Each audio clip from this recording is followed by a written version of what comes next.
Conor McGregor a enfin rompu le silence et a posté sur Instagram son analyse sur chacun des rounds contre Khabib Nurmagomedov. Round 1. Je pense que du point de vue sportif, le premier round était à lui. Une bonne position contre la cage, aucune progression dans la position et aucun dommage infligé, mais une bonne position. Du point de vue du combat, le premier round est à moi. J'ai donné des coups et montré une volonté de continuer. Attaque de la gauche, coup de genou, coup de coude à tout moment et dans tous les scénarios. L'adversaire n'a fait que de tenir les jambes contre la cage presque tout le round. Round 2. Il ne faisait que de courir dans l'octogone, avant d'être béni avec une droite qui a changé le cours du round et du combat. C'était un beau coup. Après ce coup, je me suis engagé instantanément au combat, mais il a de nouveau plongé pour amener le combat au sol. C'est le sport et c'est un geste intelligent qui a permis de dominer pendant ce round, donc pas de problème, bien joué. Si je reste au combat debout et que je respecte un peu plus ses capacités debout, sa main droite ne se rapprocherait jamais et nous aurions parlé différemment. Pendant ma préparation, j'ai totalement sous-estimé sa capacité à se battre debout. Je n'ai fait aucun sparring debout pour me préparer, seulement des sparring avec des lutteurs. Ça ne se reproduira plus. J'ai également sous-estimé mes attaques en lutte. Leçon pour moi-même, n'écoutez personne que vous-même sur vos compétences. Vous êtes le maître de votre propre univers. Je suis le maître là-dedans. Je dois suivre mes propres conseils. Round 3. Après le pire round de ma carrière de combattant, je suis revenu et j'ai gagné le round. J'allais à nouveau de l'avant et le forçais à reculer. Je gardais la pression. Round 4. Ici, ma capacité à récupérer n'était pas où elle aurait pu l'être. C'est de ma faute. Bien que je dominais en termes de coups au round précédent, il a de nouveau plongé et je me suis retrouvé dans une mauvaise position, 3 minutes avant la fin du round.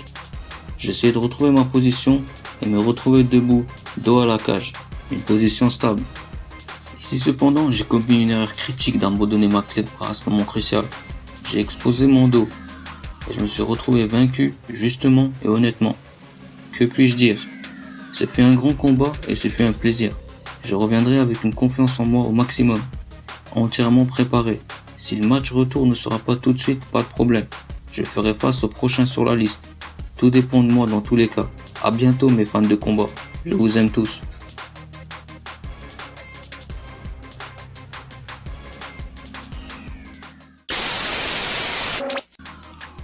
Le combattant de l'UFC Artyom Lobov a raconté sa version des choses en ce qui concerne le conflit entre l'équipe de Khabib Nurmagomedov et de Conor McGregor. Au début, les relations étaient bonnes entre moi et Khabib, et entre lui et Conor. On se respectait tous les uns les autres, mais il y avait un moment que je ne comprends pas pourquoi, où Khabib a commencé à appeler Conor de Chicken. Je ne sais pas pourquoi il a commencé à dire ça, mais Conor n'avait jamais rien dit de mal sur lui. Ce mot pour vous les Américains ne semble peut-être pas être une grande insulte, mais je peux vous dire qu'en Russie, si vous appelez quelqu'un chicken, c'est l'une des insultes les plus graves.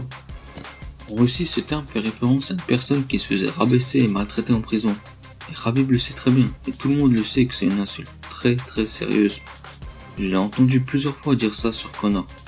Dans chaque interview, il l'insultait, et malgré ça, Conor ne répondait rien, et essayait de garder de bonnes relations. Et ne comprenions pas pourquoi ses sentiments envers Conor avaient changé. Maintenant, à chaque interview, il l'appelle de chicken. Il doit sûrement aimer cette attention que les médias lui portent. Et après, pendant un interview, on m'a posé la question à propos de ça. Un journaliste russe m'a demandé ce que j'en pensais que Khabib appelle Conor de chicken. Je connais la gravité de cette insulte. C'est pourquoi j'ai dû répondre de manière agressive. Arigato!